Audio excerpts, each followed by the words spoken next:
Olá pessoal, sejam bem-vindos ao nosso curso de Fisiologia do Estresse.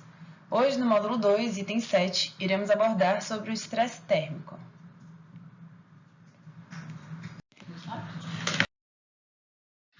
Bom, esse é o nosso plano de aula, né? Falaremos sobre o estresse térmico, a influência do clima, da temperatura.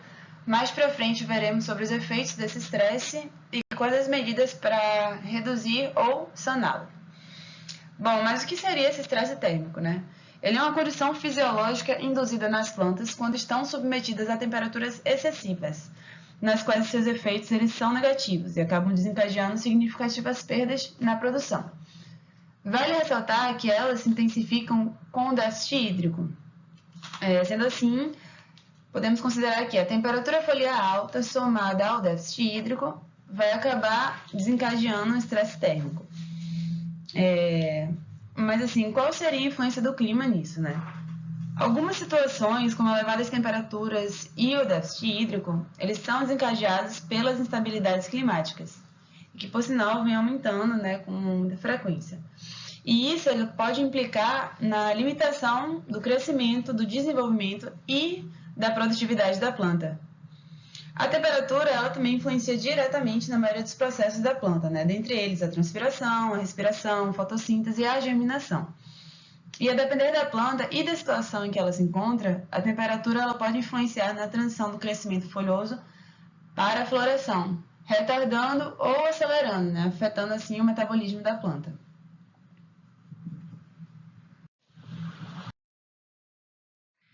Efeitos do estresse térmico, né? Como que esse estresse térmico ele afeta as plantas? Bom, durante o período da manhã, quando existe uma maior incidência de calor, ou melhor dizendo, as temperaturas estão mais elevadas, as plantas elas tendem a realizar a respiração com maior intensidade, o que traz a consequência de uma perda maior de reservas, que são os carboidratos, constituintes da produção. Tanto o calor quanto o frio excessivo, eles podem causar problemas de germinação, desenvolvimento de raiz, alongamento de folhas, dentre outros problemas. Em temperaturas elevadas, as folhas podem sofrer queimaduras, além de aumentar a necessidade hídrica das plantas. Nas fases de florescimento e frutificação, temperaturas além do necessário podem causar queda desses elementos. Agora, já em temperaturas mais baixas, quer dizer, né, quando está abaixo do ideal para a cultura, a planta ela identifica uma fase de reserva de energia, como se ela estivesse no inverno. Então, isso quer dizer que ela vai paralisar os seus processos, abortando a floração e impactando no seu ciclo reprodutivo significativamente. Dessa forma, a planta que passa por um estresse térmico prolongado, ela sofre uma redução em seu crescimento, podendo chegar até a interromper o seu processo principal gerador de energia e de reservas, que é a fotossíntese. É muito importante também lembrar que a queda dos botões florais também é conhecida como aborto, e ela é desencadeada por elevadas temperaturas também. E, infelizmente, as flores e frutas acabam não se desenvolvendo. Além disso, a temperatura elevada ela faz com que a planta esteja mais suscetível a doenças, visto que seus mecanismos de resistência eles são diminuídos. Aqui eu trouxe uma imagem do triângulo de doença, que ele mostra a relação de hospedeiro, ambiente e patógeno. Tem que estar tudo em equilíbrio, senão vai acontecer o que gera o estresse térmico, né? Que é a susceptibilidade de doença.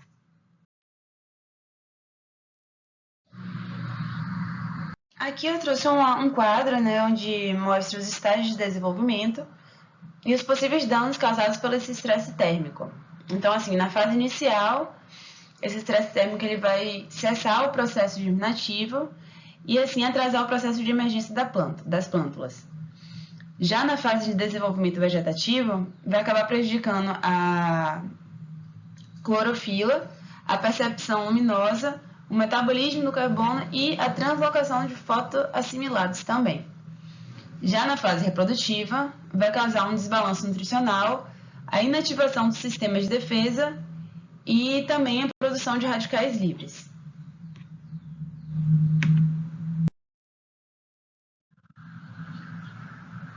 Estresse por congelamento e resfriamento. Como ocorre, vou falar, a formação dos cristais, redução do potencial hídrico, rompimento da membrana, chegando assim à morte da planta, né, que é a necrose. Bom, a baixa temperatura, ela pode desencadear o congelamento, que esse congelamento implica na formação de cristais, que é essa foto A aqui que eu coloquei. Essa formação ela pode se dar dentro da célula, que chama-se emplasto, ou fora da célula, que é o apoplasto. Esse congelamento ele vai gerar um rompimento da membrana, e esse rompimento vai estar liberando os íons, que consequentemente vão causar a morte da planta. Os cristais de gelo se formam no apoplasto primeiro, e por conta disso ocorre a redução do potencial hídrico, e consequentemente a desidratação celular, causando a necrose.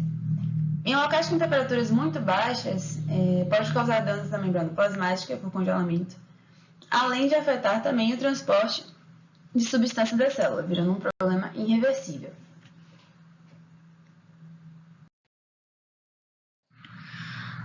Aqui eu trouxe uma ilustração mostrando os danos causados pelo congelamento, como que funciona, e também pelo resfriamento. No congelamento, a gente tem aqui a formação de gelo no apoplasto, que vai levar à dessecação. E também temos a formação de gelo no emplasto, que vai levar à ruptura da membrana. Já no resfriamento, as baixas temperaturas elas alteram a fluidez da membrana. Isso vai diminuir a fotossíntese, o transporte de solutos, a respiração e a transdução de sinais, e pode acabar modificando as atividades de muitas enzimas presentes, além de modificar a composição da membrana, né?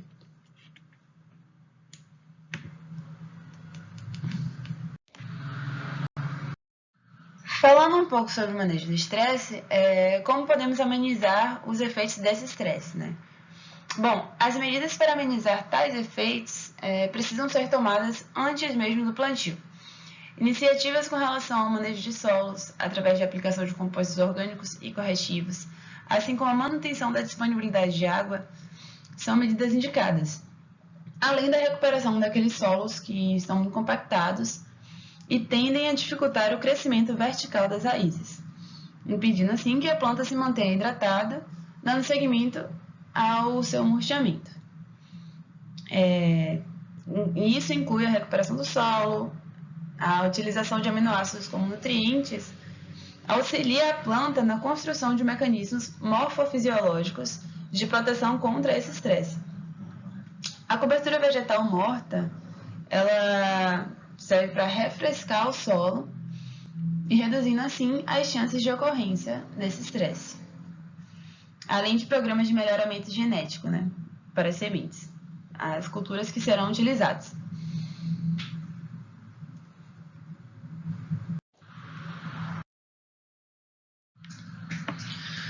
Bom, sendo assim, a gente viu que o estresse térmico na lavoura pode gerar significativas perdas, sim, numa produção.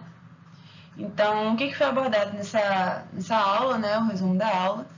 Falamos sobre o estresse térmico, falamos o que desencadeia ele, seus efeitos nas plantas, as consequências, falamos do congelamento, do resfriamento e as estratégias de manejo para tentar evitar ou reduzir esse estresse.